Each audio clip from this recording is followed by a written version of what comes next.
내가 이것으로 형제를 깨우치면 그리스도 예수의 좋은 일꾼이 되어 믿음의 말씀과 내가 따르는 좋은 교훈으로 양육을 받으리라.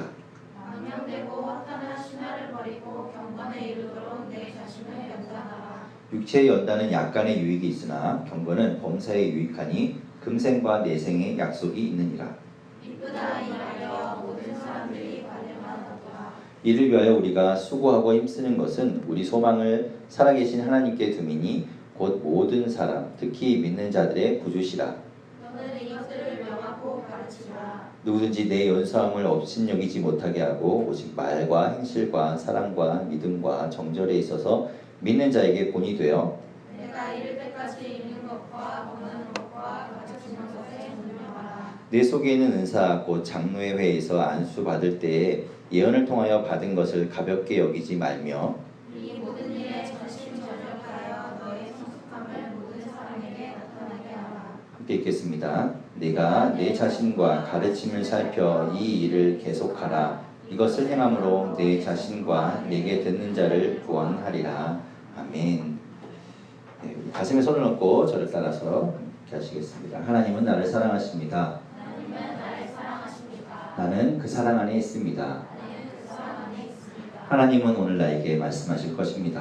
하나님은 오늘 나에게 말씀하실 것입니다. 그 말씀에 생명이 있습니다. 그 말씀에 생명이 있습니다. 그 말씀에 능력이 있습니다. 그 말씀에 능력이 있습니다. 나의 마음을 하나님께 활짝 엽니다. 나의 마음을 하나님께 활짝합니다. 나의 생각을 예수님께 집중합니다. 나의 생각을 예수님께 집중합니다. 들은 만큼 변하고 그만큼 변하고 들은 만큼 새로워집니다. 그만큼 새로워집니다. 아멘. 아까 영광 형제가 이제 예비군 훈련 갔다 온 이야기를 했는데 사실 남자들은 군대를 가면 여기는 그러니까 다 갔다 왔나요? 저기 있고 어쨌든 군대나 이렇게 남자들은 조직 사회에 들어가기 쉽거든요.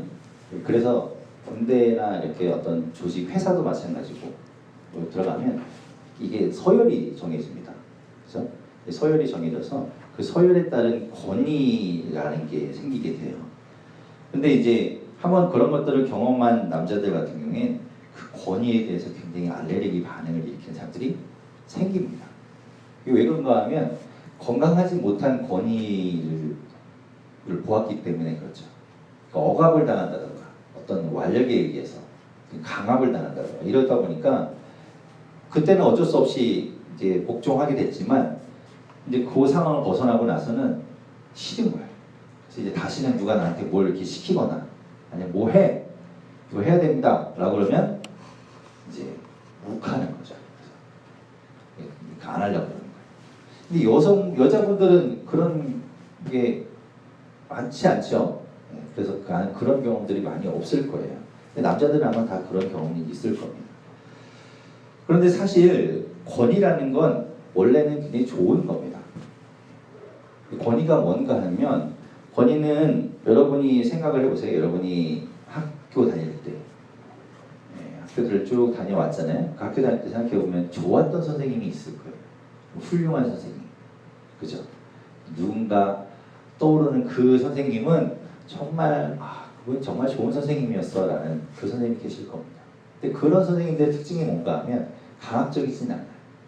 막 때려가면서 그런 선생님이 좋다고 여기시는 분들이 계실까봐 또 단정을 못 짓겠네. 근데 맞은 거 그건 약간 변태적인데 맞은 걸 되게 좋아하는 사람들이 있을 수도 있어서 어쨌든 또 좋은 선생님, 훌륭한 선배 이런 분들의 특징이 뭔가 하면 우리가 자연스럽게 존경하고 싶은 마음, 자연스럽게 그분을 좀 존중하고 싶은 마음이 든다는 거죠.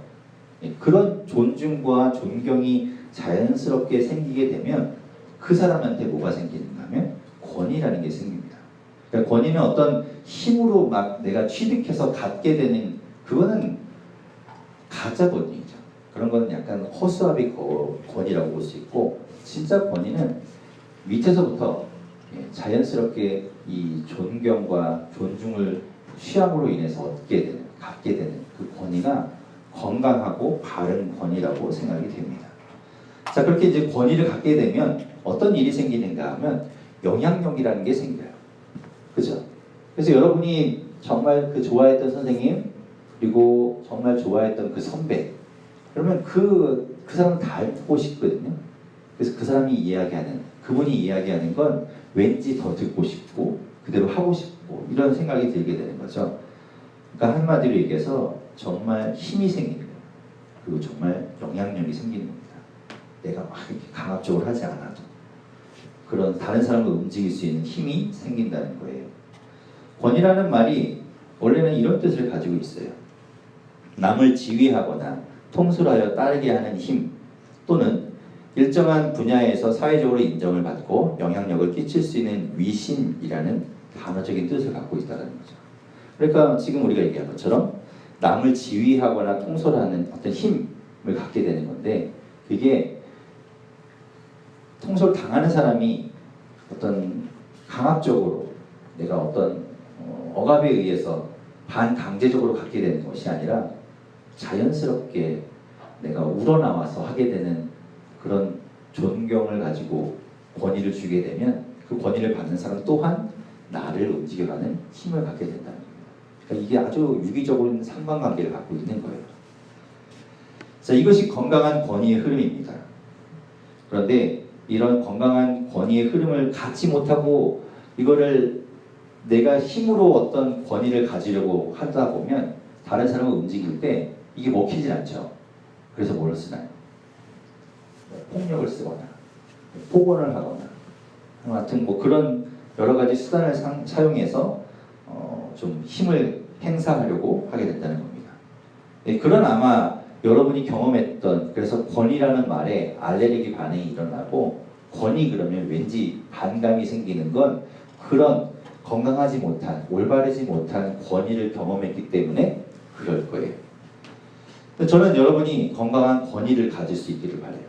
저는 여러분이 아직은 그런 권위의 자리에 있지 않을 수도 있죠. 근데 여러분이 언젠가는 그 권위의 자리에 서게 될 겁니다. 여러분 점점점 성장해 가고 있으니까. 그런데 여러분이 그 자리에 갈 때 진짜 진정한 올바른 그리고 건강한 권위를 가질 수 있기를 바라요. 누군가를 막 힘으로 누르고 억지로 시키고 그런 것이 아니라 여러분이 정말 다른 사람을 영향력을 가지고 움직일 수 있는 건강한 힘을 소유하시길 바랍니다. 저는 여러분이 다 그렇게 되면 좋겠어요. 자, 그런데 이제 이 사회적인 공동체 안에서의 권위 이야기고 교회 안에서의 권위는 조금 달라요, 성격이. 교회 공동체 안에서의 또 다른 권위가 있는데 오늘 말씀의 제목이 뭔가 하면 뭔가요? 참 권위의 조건이라는 제목입니다. 참 권위라는 게 있다는 거예요. 참 권위. 그러니까 진짜 권위가 교회 안에 또 다른 권위가 하나 있다는 거죠. 밖에서 우리가 보는 권위 말고 교회 안에도 권위가 있는데 그거는 이 진짜의 참 권위라는 건 직분에서 오는 게 아니에요.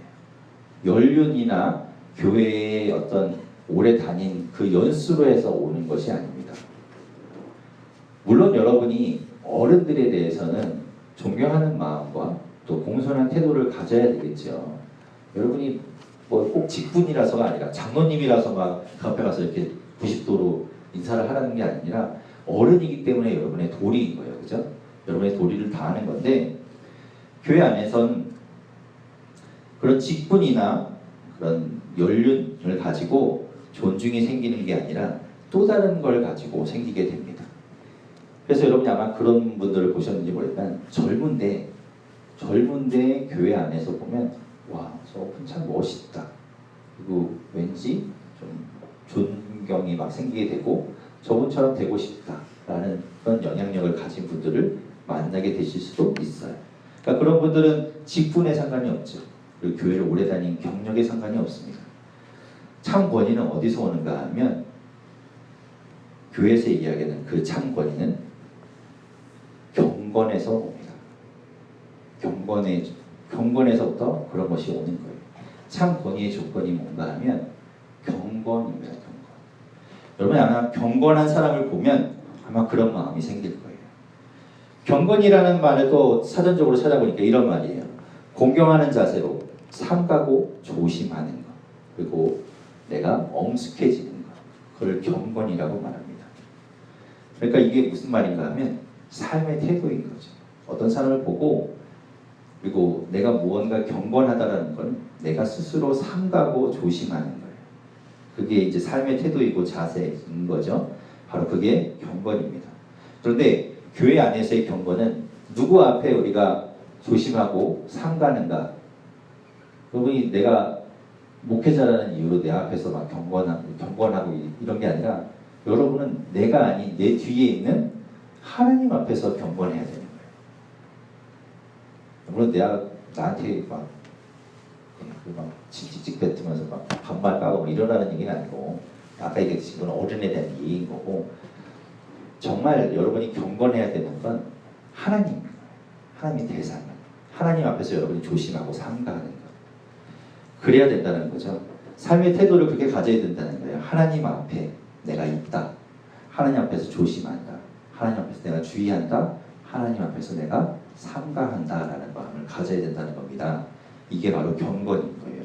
그런 사람들을 보면 실제로 여러분이 그렇게 살아가는 사람들을 보면 교회 안에서 존경심이 생기는 겁니다. 나이에 상관이 없어요.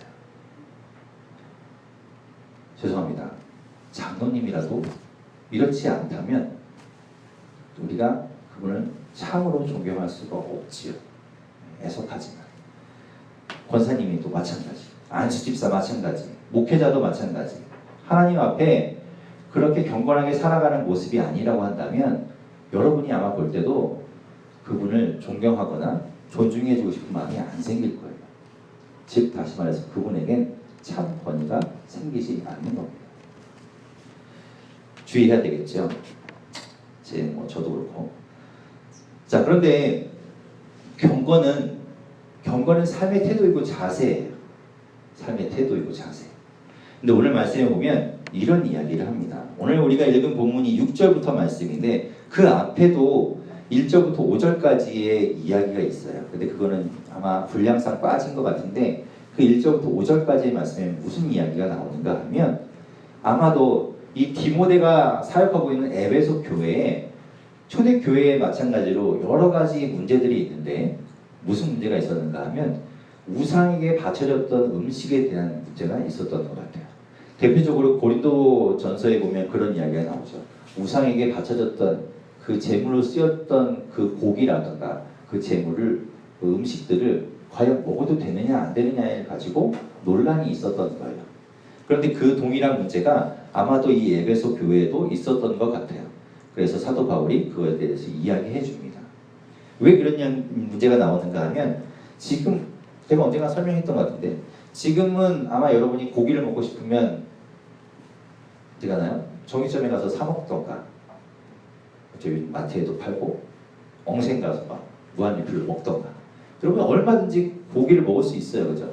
그런데 이때 당시에는 그렇지 못했어요. 고기가 워낙 귀했고 그래서 고기는 어떻게 먹는가? 제물로 바치고 남은 고기들을 이제 팔고 사고 해서 그걸 먹는 거예요. 아주 가부가 아닌 이상은 내 마음대로 내 가축을 잡아서 먹을 수가 없는 거죠. 워낙 귀하니까. 그죠? 예전에 우리나라도 그랬잖아요. 그래서 대학 등록금 이게 소 한 마리가 대학 등록금이 이렇게 여겨질 때가 있었으니까 어떻게 소를 마음껏 먹을 수 있겠습니까? 이게 내 자식의 등록금인데 그런 귀한 것처럼 이 동물 자체가 귀하고 제물로 쓰여질 것이기 때문에 함부로 막 잡아서 먹고 이러지 못했던 거예요. 그러니까 꼭 제사를 드린 남은 음식들이 이제 시장에 유통되고 있었던 거죠. 그러니까 그거에 대한 논란이 있었던 겁니다. 과연 우상에게 바쳐졌던 음식을 먹어야 되는가 말아야 되는가. 여러분 어떻게 생각하시는지 모르지만 예수님께서 이런 이야기를 하셨어요. 예수님께서 마태복음 15장 11절에서 이런 이야기를 하셨습니다. 입으로 들어가는 것이 사람을 더럽게 하는 것이 아니라 입에서 나오는 그것이 사람을 더럽게 하는 것입니다. 마찬가지 그 논리가 똑같이 적용이 됩니다. 그래서 사도 바울이 고린도전서에서도 그랬고 이 디모데전서 우리가 읽은 본문 앞절에서도 그런 이야기를 해요. 우리가 먹는 걸로 사람이 경건해지는 게 아니라는 거예요. 먹는 걸로 내가 하나님의 사람이라고 구별되지 않는다는 거예요. 하나님은 이 세상을 창조하면서 다 선하게 만들었어요. 우리를 위해서 다 만들어 놓은 거예요. 우리가 누리라고. 천지를 창조하실 때 6일 동안 창조하시면서 처음에 5일을 왜 그런 걸 만드셨나요? 6일날 창조들이 인간을 위해서 만드는 거예요. 사람을 위해서 모든 걸 다 만들어 놓은 거거든요. 그러니까 사람은 그것을 마음껏 누리면 돼요. 근데 거기에 의미를 붙이고 악용하면서 문제가 되는 거지만 하나님이 만드신 건 다 선하다라고 이 앞절에서 고백하고 있어요. 그러니 거룩이라는 거, 그러면서 이제 거기에 나오는데 거룩이라는 말이 나와요. 거룩은 설명을 제가 드렸지만 구별되는 거예요. 구별돼. 세상에 여러분 또래 사람들이 청년이 얼마나 많습니까? 우리나라에. 그죠? 우리나라에만 많나요? 전 세계적으로 따져도 많아요. 여자가 얼마나, 인류의 반이 여자고 반이 남자잖아요. 사람은 넘쳐나요. 그런 많은 사람들 가운데 여러분은 어떤 사람들인가 하면 똑같은, 물론 겉모습은 다르고 성격은 다르지만 똑같은 사람 중에 하나님께서 여러분을 택하시는 거예요. 하나님의 백성으로. 똑같은 의자인데 이게 여기 쓰이면은 교회에 있는 의자고요. 이게 병원에 가면 병원 장의자가 되고요. 터미널에 가면 대합실 의자가 되는 거예요. 그런데 이 똑같은 의자를 제가 사다가 교회에 갖다 놓으면 이제 이 의자는 교회 의자가 되는 것처럼 여러분은 세상에 똑같이 살고 있는 사람들 중에 하나님이 택하셔서 여러분을 그리스도인으로 불러놓은 거예요. 그렇게 해서 구별된 거예요. 그게 거룩인 거예요. 구별됨. 근데 그 거룩이라는 건 그 앞에 뭐라고 얘기하는가 하면 먹는 걸로, 입는 걸로, 그걸로 하나님의 자녀라는 게 구별되지 않는다는 거예요. 내가 먹는 걸 조심해서 내가 이거는 먹지 말아야 돼요. 내가 교회 다니니까 뭐 보신탕을 먹으면 안 돼요. 네. 그런 걸로 여러분 하나님의 자녀 그리고 경건, 거룩 이런 게 구별되는 게 아닙니다. 여러분 해가 되지 않으면 누려도 돼요. 그렇다고 막 엉뚱한 거 막 꼭 맞고 이런 건 안 되겠죠. 이것도 하나님이 만드셨으니 뭐 양귀비 막 이런 거 하면 안 되지만 여러분이 해야 되는 건 하나님이 만드신 선한 것들은 여러분 마음껏 누리셔도 돼요. 자, 그러면서 우리 3절 4절에 지금 사도 바울이 이런 이야기를 하고 있어요. 우리 3절 4절 본문은 아니지만 그 앞에 있는 이야기를 좀 잠깐 읽어볼게요. 자, 이런 문제가 있었고 그래서 이런 이야기를 합니다. 3절 4절 같이 읽어보겠습니다. 시작. 혼인을 금하고 어떤 음식물은 먹지 말라고 할 터이나 음식물은 하나님이 지으심하니 믿는 자들과 진리를 아는 자들이 감사함으로 받을 것입니다. 하나님께서 지으신 모든 것이 선함에 감사함으로 받으면 버릴 것이 없나니. 아멘. 여러분 하나님이 만드신 것, 사람이 악용해서 만든 거 말고 하나님이 만들어 놓은 이 모든 것들은 여러분을 위해서 만든 거예요. 여러분 마음껏 누리십시오. 그러니까 회장님 그러니까 가을 가기 전에 마음껏 누리셔도 되고요. 단풍놀이 갈 때도 마음껏 누리세요. 이 가을 여러분을 위해서 만들어 놓은 거예요. 그러니까 여러분이 마음껏 누리시면 됩니다. 감사함으로 누리면 된다는 거예요. 그래서 이야기하기를 음식물로 사람이 거룩해지지 않는다. 뭘 입는 걸로 교회 오는데 뭐 슬리퍼를 끌고 막 와도 되는가? 반바지 차림에 나시 입고 와도 되는가? 그런 걸로 그리스도인이 되는 게 아니에요. 그런 걸로 구별되는 게 아니에요. 뭘로 구별되는가 하면 5절에 이런 이야기를 하세요. 우리 5절 말씀부터 같이 읽어볼게요. 자, 함께 읽겠습니다. 시작. 하나님의 말씀과 기도로 거룩하여집니다. 뭘로 거룩해진다고요? 하나님의 말씀과 기도. 세상에 여러분이 지금 여기 이렇게 앉아있으니까 그리스도인이지 여러분이 세상 밖으로 이제 나가잖아요. 뭘로 여러분이 그리스도인인 걸 아는가? 말씀과 기도를 가지고 살아가는가를 보고 아는 거예요. 여러분이 먹는 음식을 가지고 저는 보신탕 안 먹어요. 그렇다고 해서 그리스도인이 되는 게 아니고 나는 경건하게 꼭 양말에다가 이렇게 정장 구두를 신어야 돼요. 이걸로 그리스도인이 되는 게 아니고 말씀을 가지고 살아가는가 그리고 기도하는가 이 두 가지를 가지고 진짜 그리스도인이 구별된다는 겁니다. 그러면 먹는 거, 입는 거, 행동하는 거 그건 아까 얘기했듯이 여러분이 누리시면 되는데 대신에 여러분 말씀과 기도로 거룩하여지면 내가 아까 얘기했듯이요. 경건하게 돼요. 내가 스스로 조심하고 삼가하게 되는 거예요.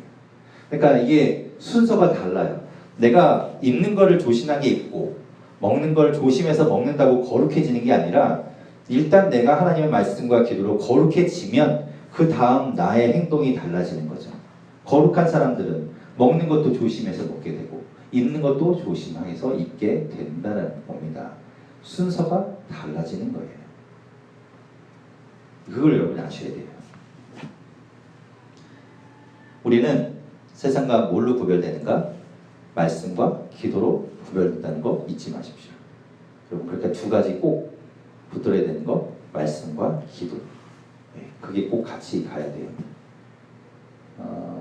제가 이제 여러 어른들을 만나보잖아요. 이제 제가 교구를 담당하고 있고 또 성경 공부도 하고 그러면 어떤 분들을 만나게 되는가 하면 말씀과 기도 이 두 가지가 같이 가야 되는데 한 가지에 치중되어 있는 분들을 만나게 돼요. 그러니까 말씀은 뭐 거의 성경은 보지도 않는데 기도만 열심히 하시는 분 계시고 또 기도는 잘 안 하게 되는데 그냥 성경은 그냥 벌써 몇 독씩 하시는 분들도 봤어요. 이게 두 개 같이 가야 돼요. 이게 마치 오른발 왼발처럼 여러분이 앞으로 성장해 가고 성화의 과정을 가는데 그게 둘이 같이 균형을 맞춰 걸어가야 되는 거죠. 한쪽이 짧으면 똑바로 걸을 수도 없는 것처럼 방향이 틀어지는 것처럼 엉뚱한 데로 가게 됩니다. 여러분 기억하셔야 됩니다. 말씀과 기도가 두 개가 같이 조화롭게 성장해 가는 그 길을 가야 되는 거예요. 말씀과 기도는 쉽게 되지 않아요. 하나님이 여러분을 구별해서 세상에서 구별해서 그리스도인으로 하나님의 사람으로 하나님의 자녀로 딱 만들어 놨잖아요. 그래서 여러분이 뭘로 거룩해지는가? 말씀과 기도로 거룩해진다고 했는데 이게요 잘 안 돼요. 여러분 아마 여러분 중에도 식사 기도도 잘 안 되는 사람도 있을 거예요. 맨날 까먹어. 저희 애들이 지금 고2 중2거든요. 그러니까 고2면 몇 살이지? 응? 18살. 제가 18년 동안 얘기했는데 아직도 밥 먹을 때 기도하는 거 까먹어요. 그러니까 이게 잘 안 되는 거예요. 제가 아기 때부터 얘기를 했는데도 지금까지도 안 고쳐지는 거 보면 똑같이 뭐 여러분이라고 다르겠어요? 저라고 다르겠어요? 이게 쉽지 않다는 이야기예요. 이 몇 번 얘기해서 되는 게 아니라는 거예요. 하물며 기도도 그런데 말씀 보는 거, 성경 보는 거 잘 안 돼요. 조금 보다 보면 막 지루하고 좀 쑤시고 재미없고 졸리고 이게 잘 안 돼요. 그래서 안 하게 돼요. 쉽지 않은 거 압니다. 그런데 경건이라는 길을 가는 건 우리가 삼가하고 조심하는 그 길을 가는 건 우리가 끊임없이 훈련해야 돼요. 그래서 이 디모데에게 사도 바울이 이야기하기를 계속해서 훈련하고 연단하라고 이야기해요. 이 디모데는 누군가 하면 제가 지난 시간에 얘기했지만 디모데는 목회자예요. 젊은 목사인 거예요. 젊은 목사. 근데 이 바울은 나이든 할아버지 목사님이잖아요. 할아버지 목사님이 젊은 목사에게 뭘 얘기하냐면 말씀과 기도를 훈련해. 목사인데 목사가 목사한테 얘기하는데 말씀과 기도 너 계속 훈련해야 돼 이렇게 얘기하는 거예요. 그 얘기는 목사래도 목회자래도 잘 안 된다는 거죠. 한번 손 놔버리면 그냥 이게 쭉 시간 흘러가면서 점점 멀어진다는 거예요. 이게 여러분도 어떻게 될까요? 말씀과 기도 이게 우리가 세상과 구별되는 방법인데 그걸 두 가지를 가지고 경건의 길을 가는데 쉽지 않아요. 그러니까 여러분 계속해서 끊임없이 부단히 노력해야 돼요. 저절로 되지 않아요. 저절로 여러분이 기도 모드를 장착하고 말씀 보는 모드가 여러분 안에 기본 옵션으로 있는 게 아니라 여러분이 장착해야 돼요. 득템해야 돼요. 그러니까 여러분이 그 노력해야 된다는 말이죠. 요즘 여러분 그 게임 아닌가 보면 파밍해야 됩니다. 파밍해서 여러분 가져야 돼요. 아시겠죠? 끊임없이 노력하고 연단하고 같이 나아가는 여러분 되기를 바랍니다. 해봅시다. 지금까지 매번 교회에서 그 얘기 하잖아요. 말씀 보고 기도해라. 잘 안 되잖아요. 안 되니까 나는 안 되는 인간인가 보다가 아니라 다시 시작하는 거예요. 제가 이런 얘기 할 때마다 그래 그동안 좀 못했는데 다시 시작해보자. 그리고 뒤에 큐티책이 있거든요. 큐티책 가지고 가시고 안 가져가신 분들은 가져가셔서 꼭 보시면서 다시 시작해보는 거예요. 9월, 10월 다시 시작해보고 또 9월, 9월 이제 좀 지나가고 10월 달쯤 되면 큐티책 어디 갔나 없어졌겠죠. 또 없어졌으면 11월, 12월로 받으면서 또 그때 또 다시 시작해보는 거예요. 계속해서 끊임없이 도전하고 시작하는 여러분 되기를 바랍니다.